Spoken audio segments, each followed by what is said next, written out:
नमस्कार। प्रारंभ पर आप सभी का स्वागत है। मैं अवनीश, हमारे साथ हैं व्यालोक जी। व्यालोक जी का बहुत बहुत स्वागत है। दर्शकों, पिछले संसद सत्र जब से शुरू हुआ है तब से एक दूसरे तरह का तेवर भारतीय जनता पार्टी का दिखाई दे रहा है। वो तेवर चाहे भाजपा के सांसदों का हो, चाहे राज्यसभा में लीडर जेपी नड्डा का हो, यानी सीनियर मेंबर अनुराग ठाकुर हो, किरण रिजिजू हो, और तो और प्रधानमंत्री नरेंद्र मोदी और उसके बाद गृह मंत्री अमित शाह तक। जैसा कि 18वीं लोकसभा के पहले भाषण में प्रधानमंत्री ने कहा था कि कांग्रेस के इकोसिस्टम को उन्हीं की भाषा में जवाब दिया जाएगा। वो जवाब देते हुए दिखाई दे रही है भारतीय जनता पार्टी। लेकिन कहते हैं कि ट्रेन की स्पीड जब थोड़ी तेज होती है तो कुछ झटके भी लगते हैं। अमित शाह बोल रहे थे, हाउस में बोल रहे थे, बोलते बोलते जिस विम्बो को इस्तेमाल उन्होंने किया, और मामला डॉक्टर साहब भीमराव अंबेडकर से जुड़ा हुआ। अगर वो पूरा सेंटेंस आप सुने, वो पूरा, मैं अमित शाह के पूरे भाषण को सुनने की बात नहीं कहूंगा, लेकिन जहां से संदर्भ निकल के आया, अगर उसको आप सुने तो ऐसा कुछ नहीं था। उन्होंने ये कहा कि आप इतनी बार अंबेडकर का नाम लेते हो, इतनी बार अंबेडकर का नाम लेते हो, अगर इतना नाम आपने भगवान का लिया होता तो आपको 7 स्वर्ग मिल जाते। लेकिन क्लिप कटुओं के लिए इतना बहुत था, कांग्रेसी टूल किट के क्लिप कटुओं के लिए इतना बहुत था। अमित शाह के साथ ये पहला नहीं हुआ। याद कीजिए, आरक्षण खत्म कर दो, जिस पर प्रधानमंत्री को सामने आना पड़ा, और ये भी एक बेहद खतरनाक साजिश थी। 16 सेकंड का एक क्लिप काटा गया और अंबेडकर को, अंबेडकर को, अंबेडकर को न जाने कितने व्हाट्सएप ग्रुप हो, न जाने कितने फोन, और न जाने कितने जगहों पर पहुंचा दिया गया। ये पुराना मोडस ऑपरेंडी है कांग्रेस इकोसिस्टम का। लेकिन भाजपा जैसे को तैसा करने के लिए तैयार है, ये यहां सिद्ध हो जाता है। चलो भाई, मैं बार बार कहता हूं, हर वीडियो में कहता हूं कि प्रधानमंत्री, और जब से प्रधानमंत्री ने बोला, मैं तो उस बात को पकड़ के बैठा हूं, और मुझे व्यक्तिगत तौर पर बड़ी खुशी होती है जब मैं वो सच होता हुआ दिखाई देता है मुझे। आपसे बात करते ही करते मैंने कितनी बार कहा होगा, प्रधानमंत्री ने इस बार कहा इकोसिस्टम को उसी की भाषा में जवाब मिलेगा। और मेरे जैसा गाल बजाऊ आदमी वो खूब खुश हो रहा है कि जब वाकई ऐसा होता हुआ दिखाई दे रहा है। ये उसी तरह का है कि आपने ज्ञान दिया और आपका ज्ञान सही साबित हो रहा है। अंदाजा लगाया, लॉटरी खेली और लॉटरी निकल आई है, कुछ इस तरह की बात। इस बार ये फिर चरितार्थ हुआ है अंबेडकर वाले इस क्लिपिंग के मामले में। वैलोक जी, जैसे ही कांग्रेस ने खेलने की कोशिश की, प्रधानमंत्री का आधा दर्जन ट्वीट एक्सपोज, 6 इसी को संदर्भित करते हो। उसके बाद पूरा दिन कल का निकला भारतीय जनता पार्टी के छोटे हैंडल से लेके बड़े हैंडल तक ने पहले तो वो बड़ी क्लिपिंग शेयर की और इसी मुद्दे पर जमे रहे। मैं अभी इसी बात से बड़ा खुश था कि चलो जवाब देना शुरू कर दिया, जवाब देना शुरू कर दिया। वाह भाई, वाह भाई, वाह अवनीश, क्या अंदाजा लगाया था, गजब गजब। शाम को अमित शाह प्रेस कॉन्फ्रेंस कर रहे हैं, और मजे की बात, गृह मंत्री प्रेस कॉन्फ्रेंस कहां कर रहे हैं? भारतीय जनता पार्टी के कार्यालय, यानी बीजेपी के कार्यालय में, जहां पीछे भारतीय जनता पार्टी का पूरा पोस्टर्स लगे हुए हैं। Official press conference, Deendayal Upadhyaya Marg, Bharatiya जनता पार्टी केंद्रीय कार्यालय। इसको कहते हैं पूरी भाजपा का स्टैंड। छोड़ा नहीं साहब, जिसको कहते हैं ना लखेत दिया। वो एक दूसरा नाम है, हमारे दर्शक जानते हैं, मैं उसका दूसरा वाला बोलता हूं, भाग मिल्खा भाग। दर्शक जान लेंगे, वो बीएस करके कुछ है, सब लोग जानते हैं। छोड़ नहीं रही है साहब, बोलो खेलने नहीं देंगे तुम्हें, आरक्षण खत्म कर दोगे। उस समय भी प्रधानमंत्री ने बहुत तेज इस पर रिएक्ट किया था, और इस बार भी कांग्रेस को मौका नहीं मिला। 16 मिनट का वो जो मुजरा करने का प्रयास किया था, ये नई भाजपा का नया तेवर और संविधान तो खा लिया पूरा बहस करा के, पचा भी लिया, डकार भी नहीं मारा बीजेपी ने, प्रधानमंत्री ने। अंबेडकर का एक छोटा सा पतीला पलीता वो उठा के भागे थे, उसको भी पकड़ के छीन लिया। सच बताइएगा, इसमें कांग्रेस कितना जीती और भाजपा कितनी जीती, और भाजपा ने पलट के क्या किया और कांग्रेस की क्या गत है? छेड़ोगे तो छोड़ेंगे नहीं। कैसा रहा ये गेम, पहले तो बताइएगा, हुआ क्या, थोड़ा सा विस्तार दीजिए।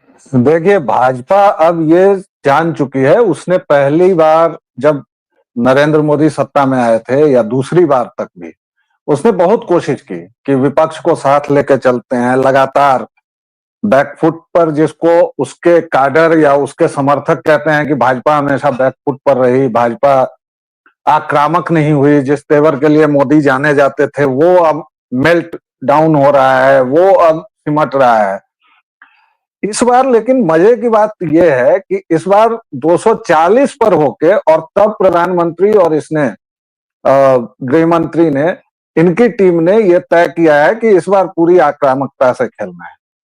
तो इन्होंने ये मान लिया है, और ये सच है कि कांग्रेस नीत जो इंडी गठबंधन है वो कभी नहीं सुधरेगा। आप जैसे देखिए कि इस पूरी घटना को मैं कोट करता हूं अमित शाह को। अमित शाह ने क्या कहा, कोट, कुछ लोग हैं जो दिन भर अंबेडकर अंबेडकर अंबेडकर अंबेडकर 5 बार कहा, अंबेडकर का जाप करते हैं। अरे इतनी बार तो भगवान का नाम लेते तो 7 स्वर्ग मिल जाते, अनकोट। अब ये उन्होंने क्यों किया था? उन्होंने इसके पहले जितना कुछ कहा कि कांग्रेस ने संविधान की क्या दुर्गत की, कांग्रेस ने बाबा साहब अंबेडकर की क्या दुर्गत की, कांग्रेस ने उनको भारत रत्न नहीं दिया, कांग्रेस ने ओबीसी आयोग को ठंडे बस्ते में डाला, कांग्रेस ने काका काले। मैं इतनी बातें जब बोल रहा हूं तो वो तो अमित शाह है, उनके पास तो पूरी कुंडली है। जब मेरे जैसा आदमी बोलना शुरू कर रहा है तो कांग्रेस के पाप छिपाए नहीं छिप रहे हैं भाई। इसी कांग्रेसी सिस्टम का एक प्रधानमंत्री सच्चा पप्पू होता था।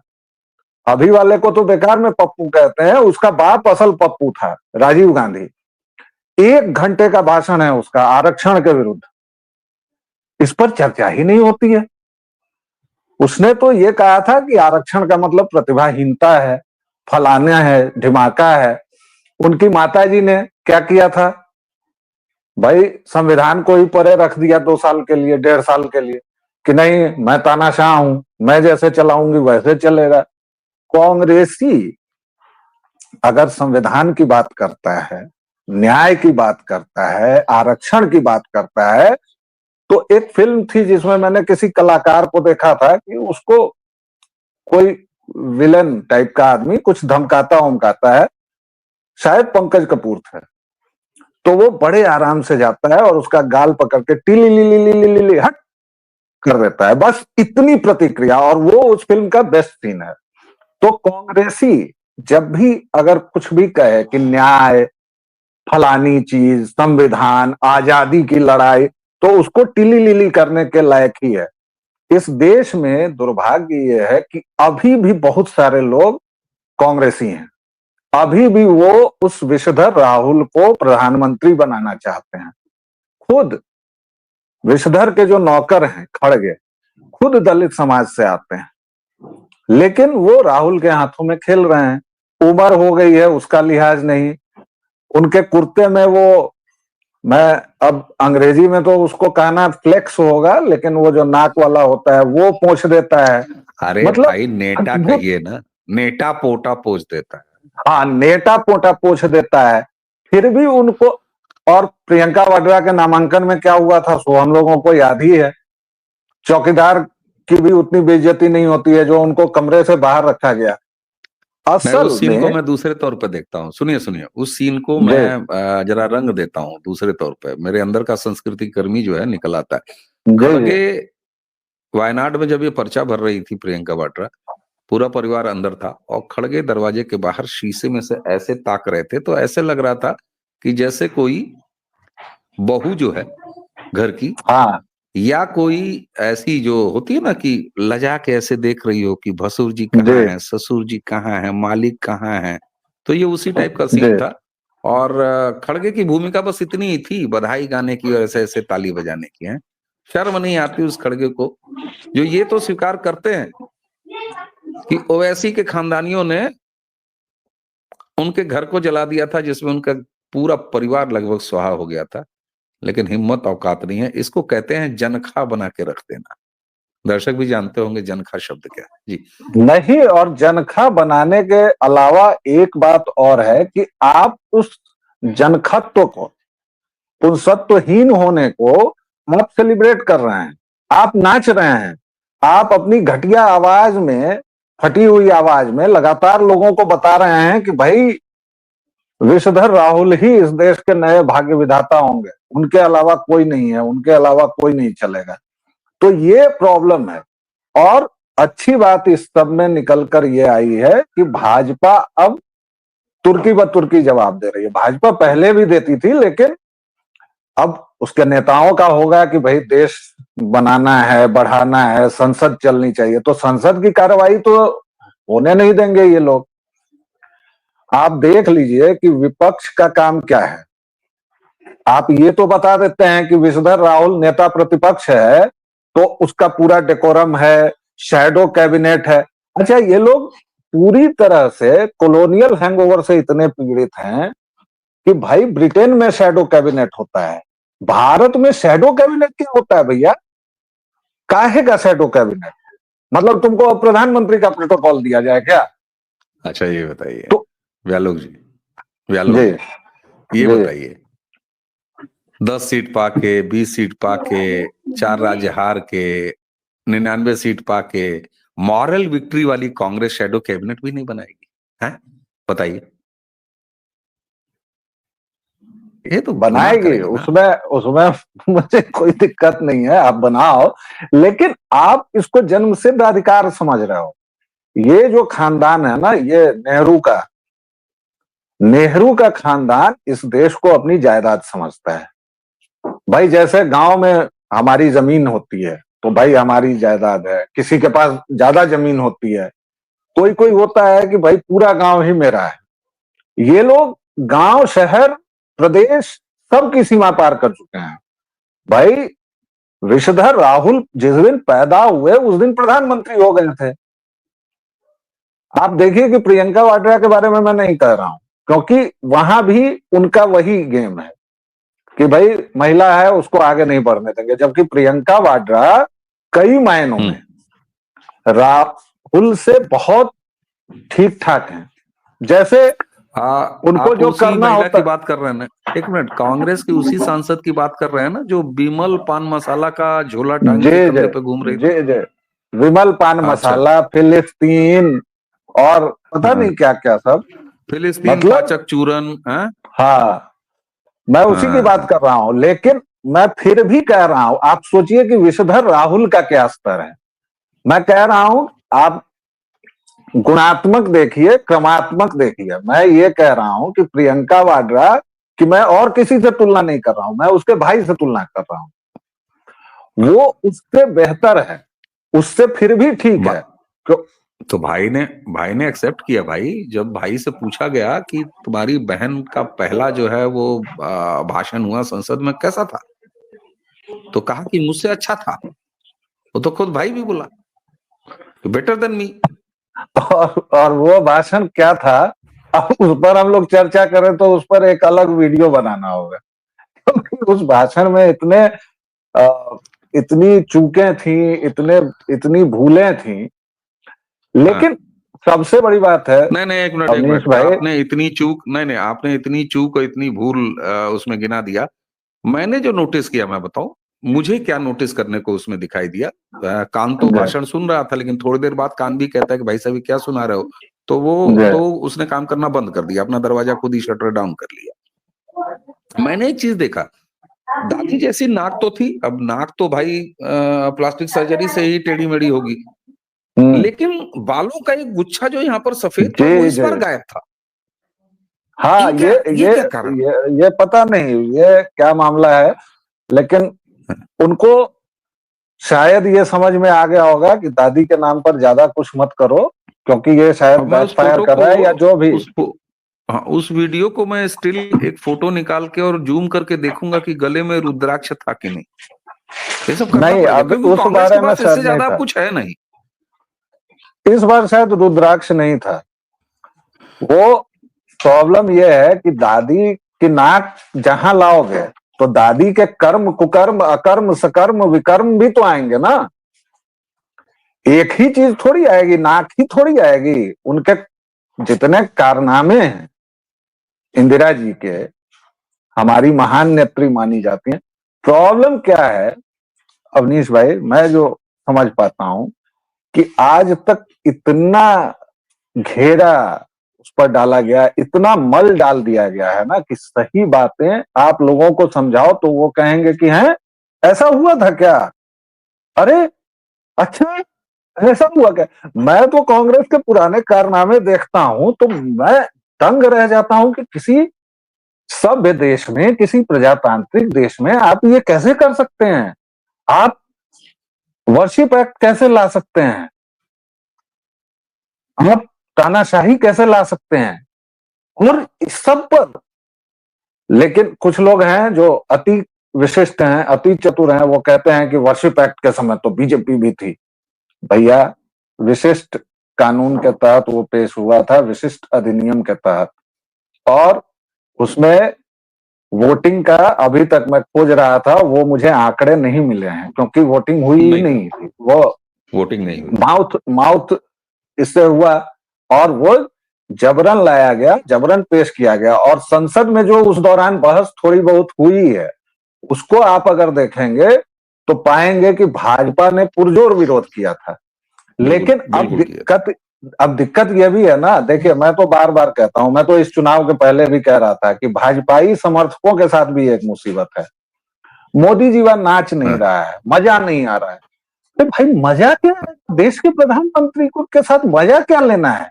नहीं, 2 बार हो गया ठीक है, अब थोड़ा टाइट करना होगा, टाइट करो, फिर तुम्हारे पास और होगा।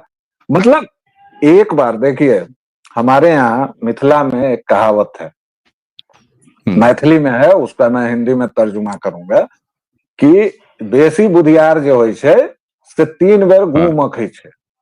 अर्थात हाँ, ये तो हिंदी में भी है। हाँ, जो ज्यादा समझदार होता है वो 3 बार गू खाता है ना जी। वो इसलिए कि जो मिथिला समझ समझदार लिया, है बधाई दीजिए मुझको। बधाई हो। मैथिली वैसे समझ आप लिया। मैथिली समझते हैं भाई साहब, जबरदस्ती दर्शकों को भ्रम में न रखें, आप समझते हैं, मैथिली भोजपुरी दोनों समझते हैं। तो अब क्या है कि बुद्धिमान आदमी को जब पखाना लगा पैर में, तो उससे वो कैसे समझेगा कि पखाना लग गया भाई। उसके बाद उसको हाथ में लेगा, फिर सूंघेगा, फिर जीभ जब सूंघने से भी नहीं होगा तब वो जीभ में कहेगा हाँ ये मल है, ये मल है। उसी तरह मैं भाजपा समर्थकों को लगातार ये कहता हूं कि भैया बीच युद्ध में आपका युद्ध चल रहा है और आप बीच युद्ध में अपने सेनानी को ज्ञान नहीं देते हैं, आप बिल्कुल बीच ठीक युद्ध बात है। में मैं बहुत सेनानी ज्यादा को ये नहीं करते हैं।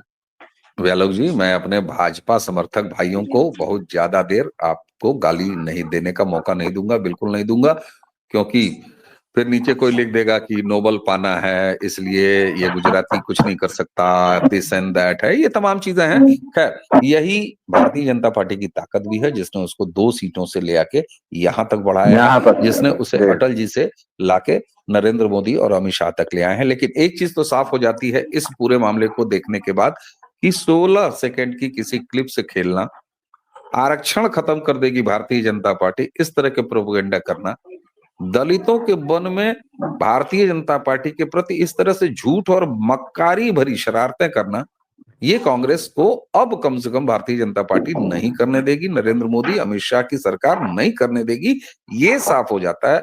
और दर्शकों, अगर जो एक सीरियसनेस दिखी है कल इसको काउंटर करने की और इस पूरे नैरेटिव को तोड़ने की, इस अफवाह और इस फर्जीपने को खत्म करने की, मैं बहुत ज्यादा आशान्वित हूं अगर वो बात सही होगी तो नाचते कूदते हम और व्यालोक जी फिर एक वीडियो लेके आएंगे। लेकिन मैं बहुत ज्यादा आशान्वित हूं व्यालोक भाई कि ये सिलसिला केवल प्रधानमंत्री के आधा दर्जन ट्वीट और अमित शाह के ऑफिशियल प्रेस कॉन्फ्रेंस तक नहीं रुकेगा। मुझे न जाने क्यों ऐसा लगता है कि सरकार ने या पार्टी ने या कोई स्वतंत्र एलिमेंट्स मुकदमेबाजी के लिए भी तैयार है। मुझे लगता है कि फर्जी अफवाह फैलाने के केसेस वो कांग्रेस पे होंगे, जिस तरीके से अमित शाह जी के साथ ये दूसरी बार करने का प्रयास किया गया है।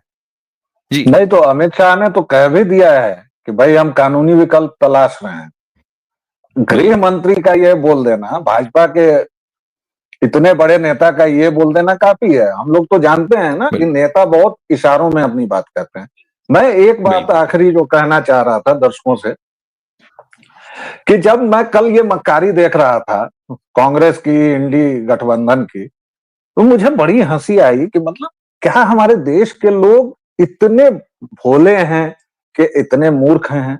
क्या कहूं मैं, संसद में भाषण हो रहा है, ऑन द रिकॉर्ड हो रहा है, वो भाषण हर एक जगह उपलब्ध है और आप उस समय कुछ नहीं कर रहे हैं। भाई कांग्रेस और इंडी गठबंधन वाले भी है ना। आप जो कह रहे हैं वो बेहद गंभीर बात है। उसमें एक चीज और ऐड कर दूं, खाली आपने बहुत गंभीर बात कही है वाकई। और मजे की बात यह है कि संसद में अगर किसी सांसद को संसद चलते समय छींक भी आ जाए, ये मतलब मैं संकेत के रूप में कह रहा हूं, तो वह भी संसदीय कार्यवाही में रिकॉर्ड होती है और आजन्म ताजन्म ताउम्र वो दस्तावेज हो जाता है, भारत के संसद के आर्काइव में रखा रहता है सर। वहां की कोई क्लिप निकाल के और झूठ फैलाया जा रहा है। मुझे लगता है कि लीगल प्रोसीडिंग के लिए सबसे बड़ा आधार होगा। एक दिन की पूरी तैयारी इन्होंने की। आप देखिए बिहार में 10 लफंगे खड़े कर दिए, महाराष्ट्र में कर दिए, उद्धव सेना खड़ी हो गई, आम आदमी पार्टी के अरविंद केजरीवाल खड़े हो गए, सपा के अखिलेश यादव खड़े हो गए बाबा साहेब की फोटो लेके। मतलब गृह मंत्री ने तो कम कहा है। ये लोग जिस तरह अंबेडकर को बेचते हैं इंडी गठबंधन वाले, उसको तो देखकर अंबेडकर खुद शर्मसार हो जाते कि ये क्या कर रहे हो भाई। ठीक बात, आपने पूरे दिन तैयारी की। उद्धव सेना के सांसदों ने शायद अभी तक शपथ नहीं ली है और उनका कहना है कि हम शपथ नहीं लेंगे क्योंकि ये फ्रॉड हो गया है और क्या हो गया। इस्तीफा दे देना चाहिए। इस्तीफा भी नहीं देंगे, इंतजार कर रहा हूं, दे दो ना। इस्तीफा भी नहीं देंगे क्योंकि उसके साथ जो पर्क्स मिल रहे हैं वो तो चाहिए। सांसदों ने नहीं, विधायकों ने वहां पर महाराष्ट्र में, विधायकों ने, सॉरी विधायकों, इस्तीफा दो, कुर्सी खाली करो। बहरहाल व्यालोक जी ये बात तो अब साफ है कि अब अगर इस तरह की बदतमीजियां, मैं बदतमीजी शब्द कह रहा हूं और मैं राहुल गांधी को संसद वाला गुंडा भी कहता हूं। जी हाँ, सीधे सीधे कह रहा हूं, संसद वाला गुंडा कह रहा हूं साहब। संसद में एलओपी बन के शैडो प्राइम मिनिस्टर और शैडो कैबिनेट लेके घूमोगे और संसद में इस तरह की दो कौड़ की हरकत करोगे तो अब भाजपा छोड़ने वाली नहीं, मोदी और शाह छोड़ने वाले नहीं। और राष्ट्रवादियों के लिए वही जो व्यालोक जी ने कहा कि मजा नहीं आ रहा है, अब आया रहा है मजा। तो मुझे लगता है कि अब भारतीय जनता पार्टी ने, संसद हो या संसद के बाहर हो, और जैसा व्यालोक जी ने कहा ना कि नेता बोलते बहुत कम है और राजनीति के मामलों में तो हमेशा ये होता है कि दो लाइनों के ठीक बीच में जो लिखी होती है, जो दिखाई नहीं देती है, वही असली लाइन होती है। राइट। जिस तरीके से इस सरकार में खुद प्रधानमंत्री से लेके और उनके सांसद तक, निशिकांत दुबे की आप बात कर लीजिए, आप संबित पात्रा की बात कर लीजिए, आप जो है सुधांशु की बात कर लीजिए, आप अनुराग ठाकुर की बात कर लीजिए, ये तमाम लोग, आप जेपी नड्डा की बात, यानी छोटे से लेके बड़ा, छोटा बड़ा कुछ नहीं सांसद है। लेकिन जिस तरीके से पर्सनल अटैक, एक बार फिर इस शब्द को दोहरा रहा हूं, बहुत लोग चौंकेंगे, नहीं साहब ये पर्सनल अटैक नहीं होना चाहिए। क्यों नहीं होना चाहिए? तुम्हारे चाल चरित्र चेहरे तुम्हारे खानदानी हरकतों से जुड़ा हुआ है, तुम क्यों नहीं बताते कि सोरोस और उसके परिवार से, उसकी कंपनियों से, उसके फंडेड पोर्टल से तुम्हारा क्या है रिश्ता? अटल बिहारी वाजपेयी के बाद जब सोनिया गांधी, याद कीजिए जरा वो संसद, वो मिस करते थे हम जैसे लोग, तो मैं तो मिस करता था साहब। कि जिस तरीके से अटल बिहारी वाजपेयी ने सोनिया के विदेशी मूल का सवाल उठाते हुए त्याग करने को सोनिया गांधी को मजबूर कर दिया, महान त्याग की हम प्राइम मिनिस्टर नहीं बनेगी, अरे तुम बन ही नहीं सकती थी, ये काम तो अटल जी ने कर दिया था। उसके बाद वाकई नरेंद्र मोदी बड़ा बड़ा खेलने लगे थे। ऐसे लगता था कि ठीक है ये बच्चे हैं, ये करने दीजिए। नहीं साहब, जिस तरीके से अब एक एक सवाल पूछा जा रहा है, सोनिया अब भी भाग रही हैं, वो बिमल पान मसाले की डलिया टांगे हुए फिलिस्तीन वाली लड़की, वो अलग भाग रही है। राहुल गांधी तो आजन्म भगोड़ा है, और 16-16 सेकंड की क्लिप निकाल के हवा में लहराओगे, सर्कस करोगे। ये सर्कस अब भारतीय जनता पार्टी नहीं करने देगी, और ये साफ बताता है ब्यालोक जी कि इनके पास अब केवल जबा खर्च नहीं है, ये सॉलिड कार्रवाई की फाइलें इन तमाम बातों पर तैयार हैं। और मैं अगले आने वाले समय में इस तरह की तमाम कार्रवाइयां होते हुए देख रहा हूं। और चलते चलते बता दूं, आज है 19 तारीख, सुप्रीम कोर्ट में राहुल गांधी की नागरिकता से जुड़े हुए केस की सुनवाई आज होनी है। तो दर्शकों, इस समाचार के साथ सुनवाई के बाद, और हम लीगल मामलों में जरा धीरज से ठंडा करके खाता हूं साहब, मैं आपको आके बताऊंगा कि आज क्या हुआ। पक्ष में फैसला आया, विपक्ष में फैसला आया, राहुल गांधी के जो कुछ भी आया, हम अपनी छोटी समझ के हिसाब से उसकी लीगल परिभाषा लेके, लीगल उसके मायने लेके आपके पास जरूर आएंगे। एक बात कही जाती है, यही रात अंतिम यही रात भारी। मुकदमेबाजी में भारत में ये नहीं चलता कि यही तारीख अंतिम यही तारीख भारी, ऐसा कुछ नहीं होता साहब। भारतीय जुडिशरी में ऐसा कुछ नहीं होता, ये आप सबको पता है। ब्यालोक जी, आपने हमें समय दिया, आपका बहुत बहुत धन्यवाद। दर्शकों, इसी के साथ प्रेम से बोलिए बाबा अम्बेडकर की जय, और आज की चर्चा आप समाप्त करते हैं। नमस्कार, प्रणाम।